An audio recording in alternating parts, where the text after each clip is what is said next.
युग के माता-पिता डॉक्टर थे। उसकी माँ का सपना था कि वह भी डॉक्टर बने, जबकि युग फौज में भर्ती होना चाहता था। उसकी माँ ने हमेशा ही उसे एक बात सिखाई थी कि वह औरत की दिल से इज्जत करे। इसीलिए औरत की इज्जत करना युग का पहला फर्ज था। फिर चाहे औरत अमीर हो या गरीब, पढ़ी लिखी हो या अनपढ़, उसका काम बस उनकी इज्जत करना और उनसे इज्जत से पेश आना था। युग की माँ ने पढ़ाई के लिए बहुत कोशिश की, जबकि उसके पिता चाहते थे कि वह एक अच्छा बिजनेसमैन बने। एक दिन युग ने अपने पिता से पूछा, आप लोग मुझे इतना ऊंचा क्यों बनाना चाहते हैं? मैं नॉर्मल डिग्री भी तो ले सकता हूँ। मकसद सिर्फ पढ़ लिख कर अच्छा कमाना ही तो है। लेकिन उसके पिता का जवाब सुनकर उसकी आंखें फटी रह गईं, जब उन्होंने कहा कि हमारा परिवार किसी की नौकरियां करना पसंद नहीं करता। किसी के नौकर बनने से अच्छा है तुम अनपढ़ ही रहो और तुम्हें अपना कारोबार करवा देते हैं, तुम उसको आगे बढ़ाओ। अपने पिता की सोच को देखकर एक बार युग को बहुत ज़्यादा हैरत का झटका लगा, और यह सच्चाई कि कुछ पढ़े लिखे भी जाहिल होते हैं, जिनका पढ़ लिख कर दिमाग सातवें आसमान तक पहुंच जाता है। युग की माँ का उसे डॉक्टर बनाने का मकसद लोगों की भलाई करना था, ताकि युग लोगों की मुश्किल समय में उनके काम आ सके। और फिर जो घर के बड़े सिखाते हैं, बच्चे भी वही सीखते हैं। युग की माँ ने अपने बेटे को पढ़ने के लिए अपने पति से झगड़कर उसे इंडिया से बाहर भेज दिया। 5 साल बाहर के देश में रहकर युग उनके ही रंग में रंग गया था। अपनी माँ की सारी नसीहत एक तरफ रखकर युग बहुत आगे निकल आया। उसकी माँ हर दूसरे दिन बात करती थी, लेकिन जब वह कुछ समझाने की कोशिश करती तो युग उनकी बातों को बदल देता और उनकी बातों को नज़रअंदाज कर देता। कभी कभी समय के साथ साथ हम लोग बदलते नहीं बल्कि अपने आप को खो देते हैं। युग के साथ भी ऐसा ही हुआ था। वह समय रहते बदला नहीं था, बल्कि अपनी पर्सनालिटी, अपना वजूद, अपनी असली पहचान खो चुका था। लंदन में रहकर वहाँ की रंगरलियों में रंग जाने के बाद उसे इस बात का एहसास ही नहीं रहा कि जो सीख उसकी माँ ने उसे बचपन से दी वह कहीं भूल चुका है। वह किताब जो उसकी माँ ने उसे बचपन में पढ़ना सिखाई थी वह उससे कहीं खो गई है। युग डॉक्टरी पूरी कर चुका था तो उसकी माँ ने उसे वापस इंडिया आने को कहा, लेकिन युग का इरादा भी बाहर रहने का था। माँ की बहुत इच्छा थी कि वह इंडिया वापस आकर अपने देश के लोगों की सेवा करे, लेकिन युग की सोच अब उसके पिता जैसी हो गई थी कि अगर कोई काम करना है तो बस पैसे के लिए। बाहर के देश में युग का अच्छा काम चल रहा था, बहुत ज़्यादा पैसा भी कमाने लगा था। कितने ही मरीजों को देखता था, लेकिन किसी को बचाने की परवाह नहीं होती थी। अगर कोई मर गया तो मर गया, बस अपने पैसों से मतलब था। एक रात एक लड़का हॉस्पिटल लाया गया। हॉस्पिटल के मैनेजर ने थोड़ा बहुत उसको देखकर युग को फ़ोन किया और उसे जल्दी अस्पताल पहुंचने को कहा। वह लड़का ख़ानदान का इकलौता वारिस था, 7 बहनों का इकलौता भाई, बूढ़ी माँ का इकलौता बेटा था। युग उस समय नींद के नशे में धुत था। फ़ोन सुनने के बाद मैनेजर से बोल दिया कि मैं अभी नहीं आ सकता, किसी और को बुला लो। युग इतनी अच्छी परवरिश होने के बाद इनकार कर सकता था, तो फिर वहाँ के लोग तो वैसे ही बहुत जाहिल थे। उस रात जो हुआ युग के लिए सारी ज़िंदगी की बीमारी बन गया। उन 7 बहनों का इकलौता भाई, बूढ़ी माँ का इकलौता बेटा इस दुनिया से चला गया। अगर युग समय पर पहुंच जाता तो शायद वह कुछ कर पाता। जिंदगी और मौत बेशक ऊपर वाले के हाथ में है, लेकिन ऊपर वाले ने कोशिश करने वालों को ही कामयाबी दी है। अगले दिन जब युग हॉस्पिटल में पहुंचा तो वहां कोहराम मचा हुआ था। बहनें और माँ रो रही थी, तो युग को सोचने लगा कि क्या मेरे इस लड़के की जान मेरे लिए इतनी सस्ती थी। लड़के की माँ ने युग की तरफ देखा और उसे देखकर युग के सर पर हाथ रख दिया, बहुत सी दुआएं दी और अपने मुर्दा बेटे को लिए वहां से चली गई। ये इतने सालों में पहला समय था जिसने युग को अंदर से हिला दिया था। युग उस समय से घबरा गया था, लेकिन अब क्या हो सकता था। उस औरत की दुआ में शायद युग के लिए बद्दुआ छुपी हुई थी। जिंदगी रोज की तरह गुजरने लगी। एक हफ्ते के बाद युग अपनी जिंदगी में पहले की तरह मगन हो गया। रोज कई मरीज आते, कुछ बच जाते, कुछ मारे जाते। युग के लिए तो जैसे हराम हलाल का मतलब ही ख़त्म हो गया था। अच्छे बुरे की तमीज़ ही भूल बैठा था। 1 महीने बाद युग के हेड ने उसे अपने ऑफिस में बुलाया। जब वह ऑफिस में गया तो देखा कि उसका सर बहुत गुस्से में आंखें लाल किए बैठा है। उसने अपने सर को आज तक इतने गुस्से में नहीं देखा था। वह डरता हुआ अंदर की तरफ गया तो आंखें फटी की फटी रह गईं। जब सामने टेबल पर हॉस्पिटल का मैनेजर बैठा किसी गहरी सोच में गुम था। उनमें हॉस्पिटल के ऑनर और युग के सीनियर डॉक्टर भी थे। युग हैरानगी से सबकी तरफ देख रहा था। जब युग के सर ने एक पेपर उसकी तरफ बढ़ाया, युग ने जैसे ही पेपर पकड़ा, पेपर को पकड़ते ही उसके चेहरे के सारे रंग उड़ गए। उसे अपनी आंखों पर यकीन नहीं आ रहा था। अब युग को इस अस्पताल से निकाल दिया गया था और अगर वह 1 हफ्ते के अंदर अंदर यह देश ना छोड़ता तो उसे पुलिस के हवाले कर दिया जाता और इससे अलग उसे जुर्माना भी वसूल किया जाता। युग सबको आंखें फाड़े देख रहा था। उसे इस सब की वजह समझ नहीं आई। तो उसने अपने सर की तरफ सवालिया नज़रों से देखा, जिस पर उन्होंने बोला कि मैं हॉस्पिटल में सुस्त और गैर जिम्मेदार डॉक्टर को नहीं रख सकता। इस देश को और इस हॉस्पिटल को गैर जिम्मेदार डॉक्टरों की ज़रूरत नहीं है, जिसके लिए एक इंसान की ज़िंदगी की कोई कीमत ना हो। युग को समझ नहीं आ रहा था कि घर वापस लौटकर सबको क्या कहेगा, क्योंकि युग को 1 हफ्ते के अंदर अंदर यह देश छोड़ देना था। इंडिया में उसके माता पिता ने नाम और इज्जत पाई थी, जबकि युग ने सब कुछ मिट्टी में मिला दिया था। अब उसकी किसी भी सफाई का कोई फ़ायदा नहीं था। उल्टा अगर सब बिगड़ जाते तो उसे 1 हफ्ता पूरा होने से पहले पहले ही अरेस्ट कर लिया जाता। युग इंडिया नहीं जाना चाहता था, लेकिन अब उसे अपनी माँ की गोद की बहुत ज़रूरत महसूस हो रही थी। वह 2 दिनों के बाद ही देश छोड़कर अपने देश इंडिया आ गया था। अपनी सर ज़मीन पर कदम रखते ही उसे एक अजीब सा सुकून मिला था। अपने गांव पहुंचते ही सबसे पहले अपनी माँ से मिला। बेटे को सामने देखकर उसकी माँ को अपनी आंखों पर विश्वास ही नहीं हो रहा था। उसकी माँ को उसके वापस आने पर हैरानी हो रही थी। युग अपनी माँ के गले लगकर बहुत ज़्यादा रोया। उसकी माँ वजह पूछती रही, लेकिन युग खामोश रहा। हफ्ता गुजरा तो माँ एक कागज़ हाथ में पकड़े उसके कमरे में आई। कागज़ युग को पकड़ाया और उसे खामोश रहने को बोला। युग ने वह कागज़ पकड़ा तो उसमें देखकर उसकी रूह कांप गई, जिसमें साफ साफ लिखा हुआ था कि युग दुनिया के किसी भी देश में जाकर अपनी डॉक्टरी से इलाज नहीं कर सकता। उसे समझ नहीं आ रहा था कि यह उसके साथ क्या हो रहा है। उसके 5 साल की मेहनत बर्बाद हो गई थी। उसकी माँ ने उससे पूछा कि यह सब क्या है युग। तो युग ने उनको एक एक सच्चाई बता दी। उसकी माँ ने दुख से सर हाथों में थाम लिया तो युग को अपने किए पर बहुत शर्मिंदगी होने लगी। उसे बूढ़ी माँ का रखा गया अपने सर पर हाथ युग को आज याद आ रहा था। ऊपर वाला तो दिलों के राज जानता है, तो फिर उस बूढ़ी के साथ कैसे नाइंसाफ़ी हो सकती थी। और ऊपर वाला खामोशी को तो बहुत करीब से सुनता है, तो फिर उस बूढ़ी माँ की फरियाद कैसे ना सुनता। युग का फ्यूचर तबाह और बर्बाद हो चुका था। युग सारा सारा दिन घर में बैठा रहता। उसके पिता कई बार कहते कि उठकर हॉस्पिटल जाओ, लेकिन कैसे जाता। कई दिन तक बहाने करता रहा, लेकिन ये बहाने भी कब तक चल सकते थे। एक दिन उसके पिता ने उसे अपने कमरे में बुलाया और वही पेपर उसके सामने कर दिया जो उसकी माँ के पास था। युग की हैरानी की इंतहा ना रही वह कागज़ पिता के हाथ में देखकर। युग को अपनी माँ से अजीब सी नफरत महसूस होने लगी कि उन्होंने ही उसके पिता को कागज़ दिखाया होगा, जबकि माँ उस समय कमरे में थी ही नहीं। ये कहना ठीक होगा कि पहली बार युग का औरत ज़ात से दिल उठ गया था। युग के पिता ने उसकी बहुत बेइज्जती की, उसे बुरा भला कहा और युग इस सोच में था कि पैसा हर हाल में कमाना है। यह बात भी उसके पिता ने ही तो सिखाई थी, लेकिन अब वह अपनी ही सिखाई हुई बात से मुकर रहे थे। कुछ महीने गुजरे तो उसके पिता ने युग को नकारा कहकर घर से निकाल दिया।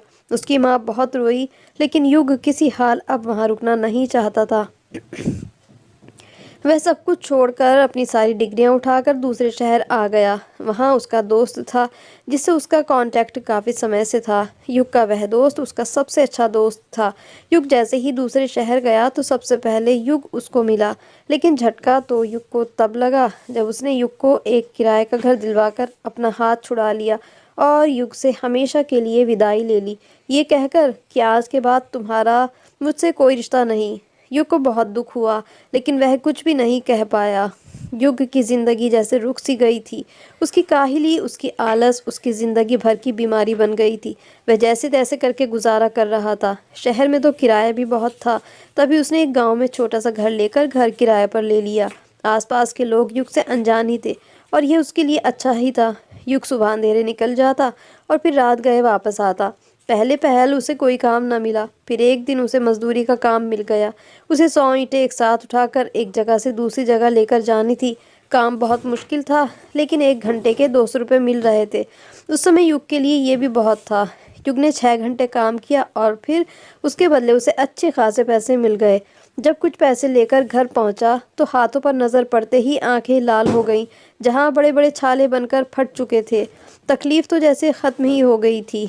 युग की छोटी सी गलती ने आज उसे किस जगह पर खड़ा कर दिया था। काम चल रहा था और युग भी इतने में ही खुश था।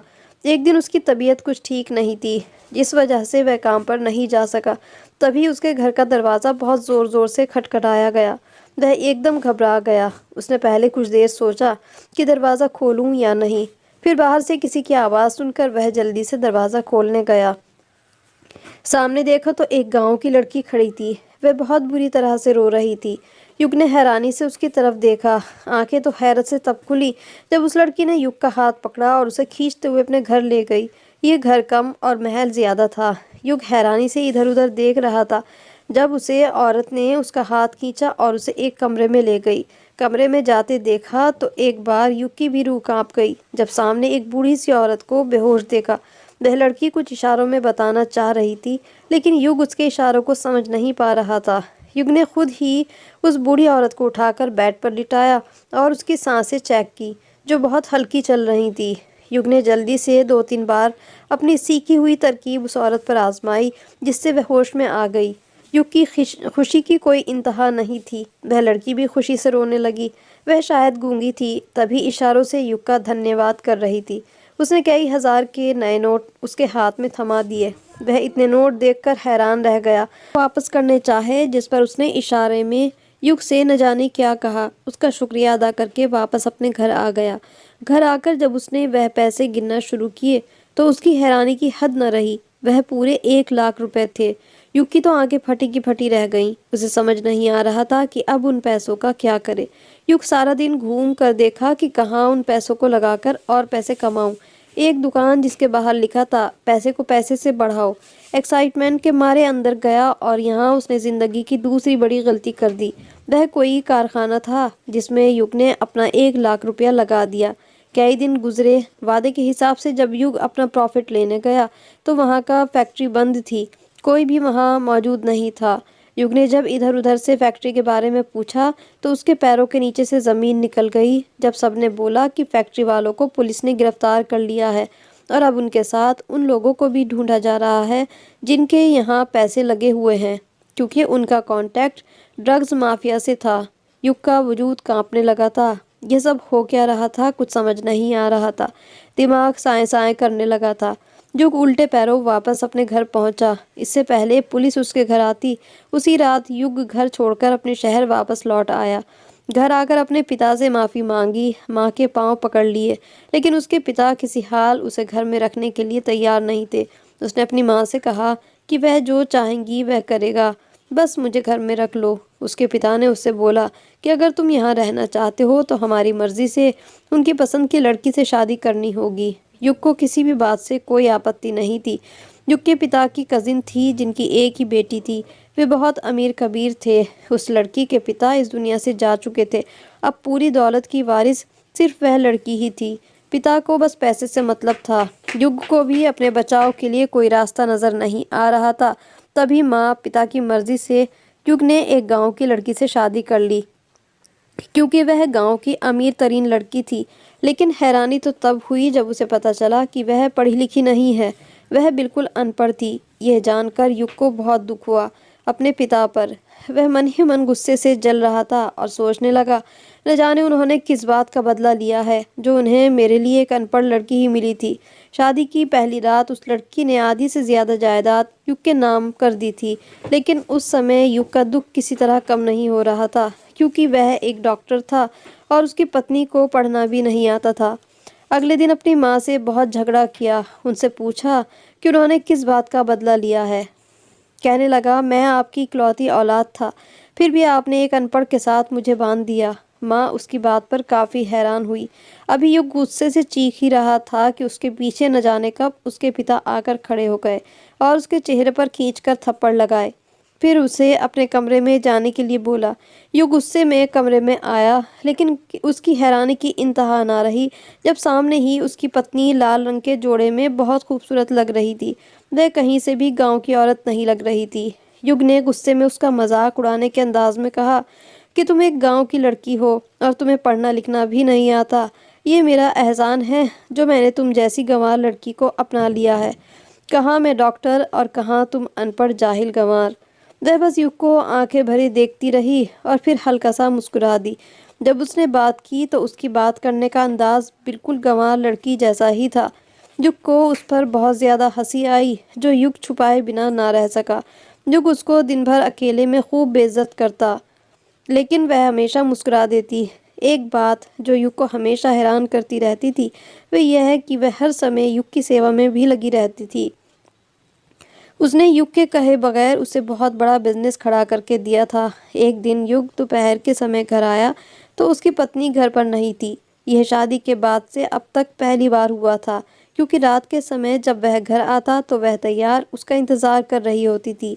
घर में माँ के अलावा कोई और नहीं था। युग ने जब माँ से पत्नी के बारे में पूछा तो उनका अनोखा जवाब सुनकर युग ना समझी से उनकी तरफ देखने लगा। जब उन्होंने कहा कि तुम्हारी खड़ी की गई बलाएं वह उतारने में लगी हुई है, युग खामोशी से कमरे में चला गया। वहाँ खाली कमरा उसका मुंह चिढ़ा रहा था। आजकल वह अपने नए बिजनेस को समय देता था, किसी और चीज़ पर ध्यान देने का समय ही नहीं रहा था। सब कुछ बिल्कुल नॉर्मल हो गया था। युग भी अपनी ज़िंदगी में आगे बढ़ गया था। हर चीज़ ठीक तरीके से ज़िंदगी के नए डगर पर चल पड़ी थी। लेकिन यह खामोशी शायद तूफान से आने से पहले वाली खामोशी थी। अपनी पत्नी को इग्नोर करके युग अपनी ज़िंदगी में ऐसा मगन हुआ कि सब कुछ भूल ही गया। उसकी पत्नी दिन भर के काम करती और रात जब घर आता तो उसे खाना देकर सो जाती। युग काफ़ी हैरान होता कि यह इतनी जल्दी क्यों सो जाती है। वह कई दिन से नोट कर रहा था। एक रात युग लेट घर आया तो उसकी पत्नी घर पर नहीं थी, माँ बस जाग रही थी। युग ने जब उनसे अपनी पत्नी के बारे में सवाल किया तो उन्होंने बताया कि वह कुछ दिन के लिए अपने मायके गई है। इस बात का युग पर कोई फ़र्क न पड़ा, क्योंकि वह जब घर पर होती थी तब भी युग उससे कोई ख़ास बात नहीं करता था। वह ज़्यादा खामोशी रहती थी। अभी युग की पत्नी घर ना लौटी थी जब एक दिन युग की फेसबुक पर एक पढ़ी लिखी लड़की से दोस्ती हो गई। हेलो हाय से बात की शुरुआत हुई और फिर रात भर जाकर बातें होने लगीं। अभी तो सब ठीक था, क्योंकि युग की पत्नी घर पर नहीं थी। युग अपनी अनपढ़ बीवी के बारे में उस लड़की से बातचीत करता रहता था। युग की पत्नी पूरे एक हफ्ते के बाद वापस घर लौटी तो उसके अंदाज कुछ बदले बदले थे। युग ने ज़्यादा ध्यान नहीं दिया। युग फेसबुक वाली लड़की से लगातार बात करता रहता और उसकी बीवी लगातार कंबल सर से पैर तक ओढ़कर सोती रहती थी। रात गुजर जाती लेकिन युग उस लड़की के साथ चैटिंग में लगा रहता और अपनी बीवी की तरफ देखता तक भी नहीं था। उस लड़की से इंग्लिश में चैटिंग करने में लगा रहता, उस लड़की से इंग्लिश में बातें करता ताकि युग की बीवी को उस पर शक ना हो। वह भी युग की पत्नी के बारे में सब जानती थी, तभी बहुत कम हिंदी में बात करती थी। कई महीने ऐसे ही गुजर गए। हर तरफ खामोशी का घिराव रहा था। सब बिल्कुल ठीक चल रहा था। पहले तो युग को पत्नी का बोलना भी सहन नहीं था, लेकिन अब वह कमरे में भी किसी हाल सहन नहीं थी। युग को एहसास ही न हुआ कि वह कब इतना बदल गया। सच कहा है, अच्छा समय आ जाए तो अपना बुरा वक्त कभी ना भूलो। अब युग का अपना बिजनेस था। ये उन दिनों की बात है जब एक दिन युग ने दूसरी शादी का फैसला किया, और शादी भी फेसबुक वाली उस लड़की से। युग उस लड़की से बहुत मोहब्बत का इजहार किया। एक बात जो युग को बहुत परेशान करती थी वह यह थी कि युग ने जितनी बार फेसबुक वाली लड़की से उसकी फ़ोटो मांगी तो वह हमेशा कोई बहाना बना देती या फिर नाराज़ हो जाती। उसकी नाराज़गी के डर से उससे फ़ोटो मांगना छोड़ दिया। जब युग ने उससे शादी के बारे में कहा तो उसकी बात सुनकर युग के रोंगटे खड़े हो गए। जब उसने कहा कि मुझसे शादी करने से पहले तुम्हें अपनी पहली बीवी को मारना होगा। युग हैरान था कि वह मारने का क्यों कह रही है। युग ने उसको समझाने की कोशिश की और उसकी इस बात का यकीन दिलाया कि उससे शादी से पहले मैं अपनी पहली पत्नी को तलाक दे दूंगा।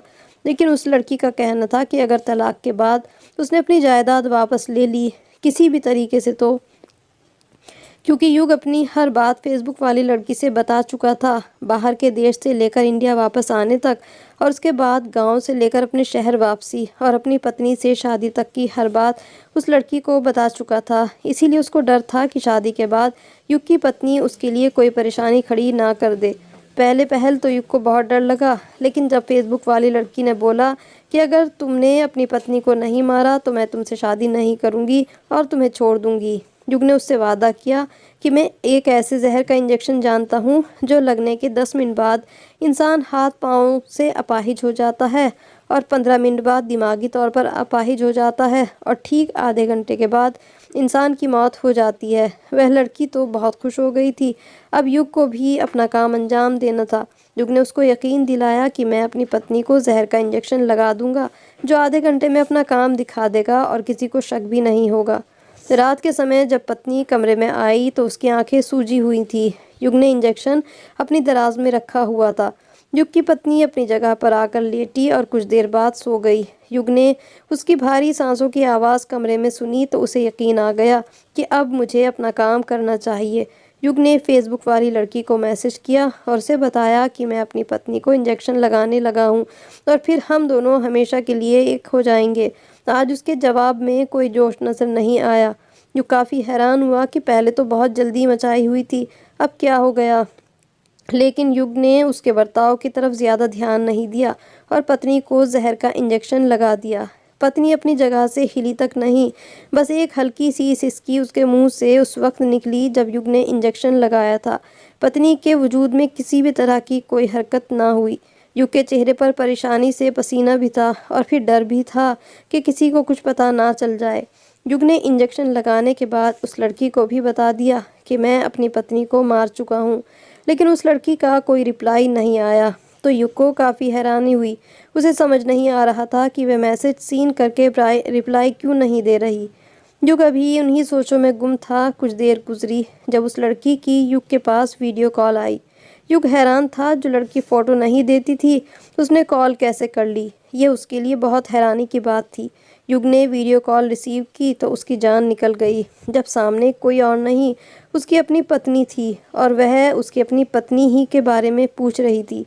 युग की आंखें फटी की फटी रह गईं जब उसकी पत्नी ने अपने ऊपर से कंबल हटाया और फिर उसके साथ इंग्लिश में बात की। युग के मुंह पर ताला लग चुका था, उसके पास शब्द नहीं थे बोलने के लिए। उसकी पत्नी की आंखें आंसुओं से भरी हुई थी और वह दम साधे युग की तरफ ही देख रही थी। युग अपनी आंखों पर विश्वास नहीं कर पा रहा था। दिल जोर जोर से धड़क रहा था, चेहरे पर पानी की तरह पसीना था। युग का पूरा वजूद ऐसे हिल रहा था जैसे कोई जलजला आ गया हो। उसे समझ नहीं आ रहा था कि अब वह अपनी सफाई में क्या कहे। उसकी पत्नी ने भी कुछ नहीं कहा, बस खामोशी से बाहर निकल गई थी। युग को इस बात की फिक्र हो गई कि अब वह उसके माता पिता को कुछ ना बता दे और शर्मिंदगी अलग से थी। अगली सुबह बहुत अजीब थी। सब अपने अपने कामों में लगे थे और अगर कोई घर पर मौजूद नहीं था वह युग की पत्नी थी। बहुत सी बातें थीं जो समझने वाली थी। अगर फेसबुक वाली लड़की उसकी पत्नी ही है तो कैसे उसने इतनी इंग्लिश सीखी और कहाँ से? वह तो अनपढ़ गांव की लड़की थी। उसका दिमाग साए साए कर रहा था। सोचने समझने की ताकत खत्म होती जा रही थी। शाम के समय उसकी पत्नी घर लौटकर आई तो युग ने उससे कई सवाल एक साथ पूछ डाले। उसने युग की तरफ देखा। उसका चेहरा उस समय बिल्कुल सपाट था, कोई भाव नजर नहीं आ रहे थे। उसके देखने से ही डर महसूस हो रहा था युग को। इंसान की अकल उस समय बिल्कुल बंद हो जाती है जब कोई उसे अपने प्यार में अंधा कर दे। कई दिन गुजर गए लेकिन युग के सवालों के जवाब उसे नहीं मिले थे और ना ही मिलने थे। अब उसकी पत्नी बेझिझक घर से बाहर चली जाती थी। युग को बेचैनी हुई कि आखिर ये जाती कहाँ है। एक दिन सुबह सवेरे युग ने सोने का नाटक किया और उसके जाने का इंतज़ार करने लगा। वह जैसे ही घर से निकली युग भी उसके पीछे चल पड़ा। पूरा रास्ता उसका पीछा करता गया, लेकिन पैरों तले ज़मीन तो उस समय निकली जब उसकी पत्नी एक सुनसान रास्ते पर एक खंडर नुमा इमारत में घुस गई, जहां इमारत का कुछ काम चल रहा था। युग भी चुपके से उसका पीछा करता इमारत में घुस गया।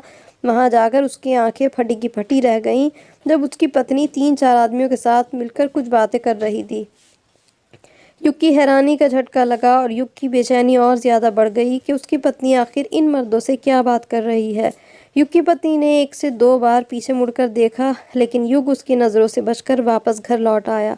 उसकी पत्नी रात के समय जब घर आई तो युग ने उसके कमरे में आते ही पूछना शुरू कर दिया कि वह कहाँ गई थी, जिस पर उसने बताया कि वह काम से गई थी। ज़मीनों के कुछ कागजात के बारे में कुछ काम था। युग को उसकी बातों पर भरोसा नहीं हुआ, लेकिन उसके पास पूछने का और कुछ नहीं था। कई दिन ऐसे ही गुजर गए। युग और उसकी पत्नी के बीच कोई बातचीत नहीं हुई। शायद अब युग का सुकून का समय ख़त्म हो चुका था। एक दिन वह सोया हुआ था। घर पर युग और उसकी पत्नी ही थे। उसकी पत्नी ने दरवाज़ा खोला तो ऊंची माइक में से आवाज़ सुनाई देने लगी। युग नींद में था जब उसके नाम की आवाज़ उसके कानों में सुनाई दी। वह जल्दी से उठकर नीचे गया तो उसकी रूह कांप गई। सामने इतनी फौज पुलिस की खड़ी थी। युग चेहरे पर पसीने की बूंदें झलक आई थी। युग की पत्नी उसके पास आई और उसे हथकड़ियाँ दिखाने लगी। युग को हैरानी पर हैरानी के झटके लग रहे थे। उसने नासमझी से अपनी पत्नी की तरफ देखा। युग के देखने पर उसके शब्द सुनकर युग का सिर चकरा गया। जब उसकी पत्नी ने कहा, पुलिस जया अरेस्टेड यू, अब तो युग का सिर चकरा रहा था। इतनी देर में उसके पिता घर लौट आए। उनकी हालत भी युग से अलग नहीं थी।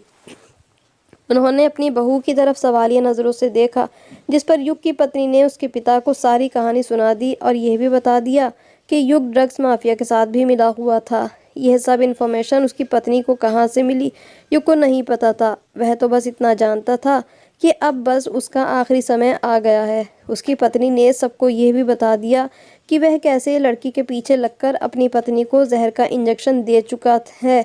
अगर मैं इंजेक्शन ना बदलती तो अब तक वाकई में मर चुकी होती। सब युग की तरफ आंखें फाड़े देख रहे थे। उसकी माँ का रो रो के बुरा हाल हो गया था।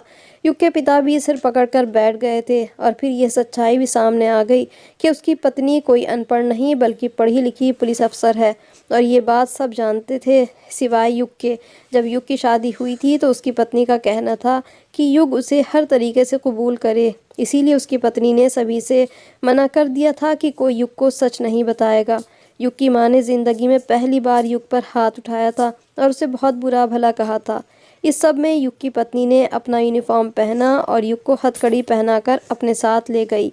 उसकी आंखों में बार बार आंसू आ रहे थे। युग उसके आंसू साफ देख रहा था। उसे ज़िंदगी में कभी इतनी तकलीफ नहीं हुई जितनी आज अपनी पत्नी के आंसू देखकर हो रही थी। युग उसे लगातार देख रहा था। इतनी देर में पुलिस स्टेशन आया और उसे 10 साल की कैद की सज़ा सुना दी गई। करोड़ों रुपए जुर्माना भी पड़ा। 10 साल कैद काटने के बाद युग की पत्नी ने उसे सच्चे दिल से कबूल किया। युग के घर वापसी पर उसे खुले दिल से वेलकम किया। युग ने उसे हाथ जोड़कर माफ़ी मांगी, जिस पर उसने पूरे दिल से युग की माफ़ी कबूल कर ली। इसके बाद अपने पिता के कहे अनुसार उसने अपनी पत्नी का बनाया गया बिजनेस संभाला और साथ ही उसकी माँ के नाम पर खुला हॉस्पिटल में वह मरीजों का फ्री में इलाज करने लगा।